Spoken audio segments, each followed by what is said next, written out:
Salve povo, aqui é o Zelota e hoje trazendo de volta uma saga que eu sou muito fã, gostei muito de trabalhar essa saga, que é a saga dos inimigos de Roma e com um inimigo bastante improvável, o matemático e engenheiro Arquimedes.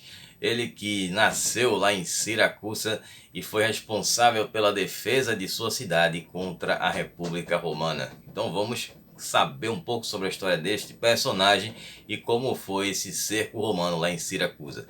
Mas deixa eu contar essa história para vocês. Dá um tapota do like aí para ajudar o YouTube a entender que esse conteúdo é relevante. Compartilhe com quem gosta desse tipo de conteúdo. Quem chegou agora aqui, sejam bem-vindos. Eu trago conteúdo de antiguidade e idade média. Só dá uma conferida lá na minha videoteca.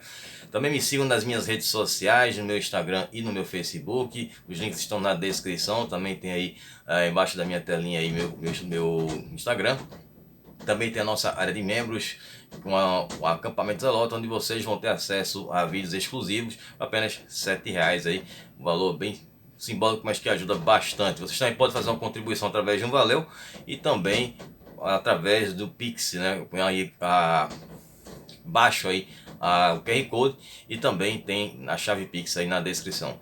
Vídeos todas as quintas às 21 horas, sempre com a metodologia nada ortodoxa, com muitas imagens, muito conteúdo sem enrolação. Bom, vou falar sobre a origem aqui do Arquimedes, mas não vou entrar naquela parte da matemática, claro, né? Porque foge aqui das minhas competências e também da temática, né? Que é a história. Bom, o Arquimedes ele era um matemático grego, nasceu lá em Siracusa no ano de 287 a.C. Lembrando que Siracusa tinha sido ali uma cidade fundada pelos gregos, já foi uma colônia grega, os gregos que fundaram várias colônias ali no Mediterrâneo Ocidental, lá na Espanha, na própria Península Itálica e, claro, também nessas ilhas que eram próximas ali da Península Itálica, como no caso a Sicília. Bom, ele foi educado lá em Alexandria, no Egito, e depois desse período de estudos dele em Alexandria, Arquimedes retornou para sua cidade natal, que era Siracusa. E aí ele é conhecido aí por ser um importante matemático da antiguidade, né? Por suas invenções, a famosa expressão dele, Eureka, mas poucos sabem aí sobre essa parte dele, essa vida dele como um militar, entre aspas, né, que as suas ideias todas eram baseadas na matemática para fazer a defesa lá de Siracusa, né? E claro, ele vai com essa sua descoberta inesperada, né, que é o que significa eureka em grego, vai ser bastante útil aí para ele nessa defesa. Bom, com relação a o surgimento dessa expressão eureka, bom, a história mais famosa do Arquimedes, ele era muito próximo ali ao rei de Siracusa, que era o Hierão II. E o Hierão II, ele havia encomendado uma coroa a um ourives. E ele queria uma coroa que fosse de ouro puro. Então ele tinha uma certa desconfiança se esse ourives iria realmente fazer a coroa da forma como ele queria, um ouro puro, ou se ele iria enganá-lo. Era comum fazer coroas e adicionar um pouco de prata nessas coroas. Então ela não seria de ouro puro como ele queria. Então ele vai acabar fazendo um pedido ao Arquimedes, que era para testar se a coroa era realmente de ouro puro ou não. Só que a única maneira de fazer esse teste seria derretendo a coroa. E, claro, derretendo o ouro. E o rei Herão II, ele não queria que a sua coroa fosse destruída. Ele queria que fosse feito um método para que fosse descoberto aí se a coroa era de ouro mesmo ou não.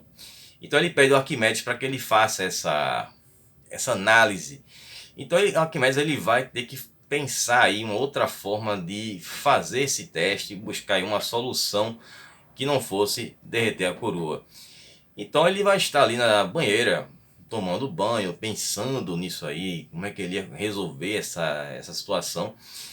Então ele percebeu que quando ele estava na banheira, a parte do corpo dele que estava submerso na água ficava mais leve do que o corpo dele quando estava fora da água. Inclusive isso é uma descoberta do Arquimedes, e pessoas, por exemplo, que são obesas não sentem essa diferença do peso quando estão na água do que quando estão no ar, né, que sofre uma pressão maior. Então ele vai perceber que existe essa relação, né, definida ali entre o peso do corpo dele submerso e o peso líquido por ele reprimido, né? Essa é a famosa lei de Arquimedes. Então qualquer objeto, né, total ou parcialmente imerso em um fluido ou líquido é impulsionado por uma força igual ao peso do fluido deslocado pelo objeto, né? Então essa lei acabou criada por ele, seria utilizada para uma outra invenção que ele também fez e foi fundamental aí nessa batalha. Então o Arquimedes ficou extremamente encantado com aquela sua descoberta e ele saiu correndo da banheira do jeito que ele estava, né, desnudo, e acabou gritando, né, saiu gritando Eureka, que seria essa expressão, né, de encontrei, né, que seria para a solução para o teste da coroa. Então ele, para fazer esse teste, o Arquimedes ele pediu um pedaço de ouro, né, uma massa de ouro que tivesse exatamente o mesmo peso da coroa. Então ele pegou os dois objetos e mergulhou na água. Então ele observou que o pedaço de ouro puro ele expeliu menos água do que a coroa, o que provava que a coroa tinha um volume maior e tinha menos densidade do que o pedaço de ouro que estava puro, né?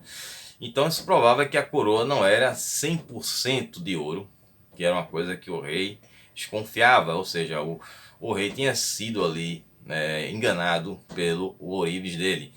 Então havia essa diferença que foi determinada por conta dessa pressão do peso da água em cima aí do ouro. Bom, essa não é minha área de conhecimento, foge completamente, mas quem saca mais da parte de matemática ou essas questões aí, sabe bem melhor do que eu. Bom, agora vamos para a parte que eu sei, né? Que é a parte da defesa de Siracusa. Bom, no ano de 214 a.C. acontecia ali a Segunda Guerra Púnica entre Cartago e a República Romana. Nessa época, o Aníbal já havia chegado lá na Itália, tinha começado a fazer vários saques nos territórios romanos na Península Itálica. Então ele vai fazer vários saques, né? Ele vai fazer uma campanha muito importante, uma campanha vencedora ali na Itália, até depois ele esperar por reforço e não chegarem. Mas enfim, isso aí já é outra história que está no vídeo do Aníbal. Então o rei Hierão, ele havia falecido, e então os novos governantes ali de Siracusa estavam pensantes a respeito de qual lado eles ficariam, já que Roma vivia uma estabilidade política e Cartago estava vencendo a Segunda Guerra Púnica. Então eles resolveram apoiar o lado que estava vencendo, e era Cartago. E aí assumiu um novo cônsul romano, que era o Marco Cláudio Marcelo. E ele ficou sabendo que Siracusa estava apoiando Cartago. Então ele vai mandar aquele famoso recado dos romanos. Ele envia 4 legiões romanas lá para a Sicília para lidar com esse novo adversário e mostrar que quem se metia com os romanos, qual eram as consequências, né? Então qualquer um que se voltasse contra Roma. Então os romanos eles montaram um cerco lá em Siracusa, e Siracusa era a cidade mais importante da Sicília, que até hoje é a capital da Sicília. Hoje, claro, como sabe, pertence ali à Itália, justamente por conta depois desses eventos aqui. Bom, Siracusa ela era protegida ali por enormes muralhas, e essas muralhas se apoiavam em colinas e em costões rochosos, né? Aquela parte ali como se fosse uma parede rochosa. Então, a maior vantagem que Siracusa tinha não eram as suas defesas das suas muralhas, mas sim ter um gênio da matemática e da engenharia dentro da sua cidade, né, que era o Arquimedes. E aí o próprio Arquimedes ele tinha também feito o desenho ali da arquitetura da construção de Siracusa, que tornou a cidade muito bem protegida. E isso já foi um dos primeiros pontos que vai fazer com que a cidade resistisse ali por muitos meses a esse cerco inicial. E aí foram feitas tentativas de um acordo de paz, mas não houve resultado. Os romanos continuaram fazendo ataques tanto por terra como pelo mar. Então a primeira coisa que Arquimedes fez para preparar a defesa da cidade foi aumentar o espaço entre as balistas e as catapultas. Ele modificou essas duas máquinas ali de defesa, né, de anti-cerco, para que elas ferissem mais os romanos com uma maior distância dos projéteis que eram lançados, né? Tinham as pedras e outros tipos de projéteis que eram arremessados ali nos romanos, que estavam nos barcos, e os romanos que estavam também por terra. Então, além disso, foram feitos buracos nas paredes onde os defensores de Siracusa atiravam flechas, né? Os arqueiros ficavam posicionados ali nesses buracos e começavam a tirar flechas nos romanos. Os romanos atacavam por terra utilizando os ariates e pelo mar com uma máquina de cerco chamada de sambuca, que eram pilares largos que eram utilizados para derrubar as muralhas. Bom, a defesa de Siracusa ela foi capaz, muito bem eficiente, por conta aí dessa questão do espaçamento das catapultas e conversões menores delas, que destruíam os navios que se aproximavam ali perto das muralhas da cidade. Além disso, o Arquimedes ele criou uma das maiores invenções dele, que vai dar a ideia da alavanca, que foi um tipo de guindaste, que ele funcionava com uma pedra que impulsionava esse movimento utilizando também a água, né, com essa pressão da água, e ele puxava os navios romanos para cima. Então, quando os navios caíam de uma certa altura, eles partiam no meio e naufragavam, né? Com isso, ele destruiu vários navios romanos utilizando esse equipamento. Então, os romanos tiveram tantas perdas durante esse cerco que ficaram com medo, né? Eles ficaram ali assustados com aquela poderosa defesa de Siracusa. Então, eles resolveram retirar o cerco e ficaram apenas fazendo um bloqueio para evitar que chegasse ajuda para Siracusa. Então vamos ter ali uma tentativa de uma ajuda de Cartago que teria sido comandada por Emilco, que era um comandante de Cartago, e vai enviar essa ajuda para Siracusa. Porém ele não consegue passar por esse bloqueio dos romanos e não consegue ali ajudar Siracusa. Agora com relação à queda de Siracusa, bom, os romanos eles não conseguiam derrubar a cidade, né, pela força, tentaram de várias maneiras e também não conseguiam pelo bloqueio. A cidade, além de ser bem estruturada na sua defesa, a população de Siracusa estava muito bem preparada para um cerco longo. Então a cidade resistiu ali a 2 anos de cerco, até que aconteceu as famosas traições, né? Como a gente viu também com o Viriato aqui nessa saga, ele estava imbatível vencendo os romanos até ser traído ali pelos seus próprios companheiros e ter sido ali despachado para o mundo além vida. Bom, então havia ali aquelas negociações de alguns membros da elite de Siracusa com os romanos para interromper, acabar com essa guerra. Então esses membros aí da elite, eles contaram para os romanos qual era a parte da defesa de Siracusa que era mais fraca. Então os romanos, com essa informação, eles atacaram essa parte que era mais fraca da defesa de Siracusa e conseguiram capturar a cidade em 212 a.C. Então a cidade foi saqueada pelos romanos, uma boa parte da população foi despachada para o mundo além vida, e quem sobreviveu a esse ataque romano acabou sendo capturado e vendido como escravo. E aí o próprio Arquimedes também foi enviado para o mundo além vida nesse ataque romano. Aconteceu o seguinte, o cônsul Marcelo, ele sabia que o Arquimedes estava lá, ele sabia da importância que o Arquimedes tinha, até porque o Arquimedes, ele, mesmo vivendo lá em Siracusa, ele se comunicava com outros matemáticos do mundo, enviando cartas. Então ele tinha conhecimento da importância que Arquimedes teria. Imagine como Arquimedes teria feito diferença ali para os romanos, se ele tivesse sido capturado com vida.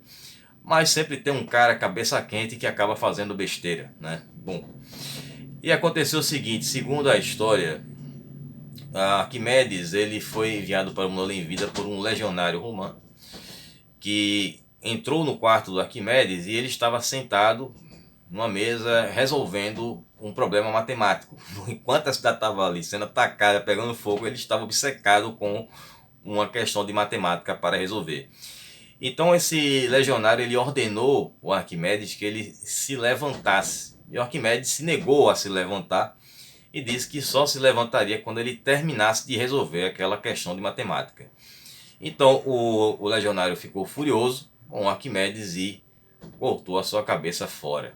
Uma perda lamentável, né?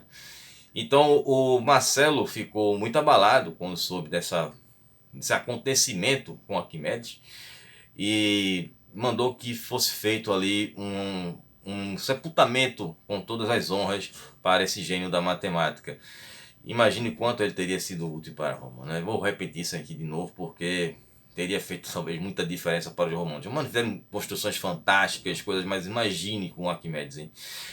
Então ele ordenou que o Arquimedes fosse sepultado com essas honras todas e tinha um pedido do próprio Arquimedes, né, uma lenda, que fosse gravado em sua lápide uma bola, um cone e um cilindro. E assim foi feito pelos romanos. Ele foi sepultado na própria cidade de Siracusa. Então, muito tempo depois, passado muitas décadas, na época do Cícero, né, que era um importante político romano, se envolveu inclusive naquelas articulações contra o Júlio César, ele acabou indo lá para Siracusa e foi procurar o túmulo do Arquimedes e não encontrava.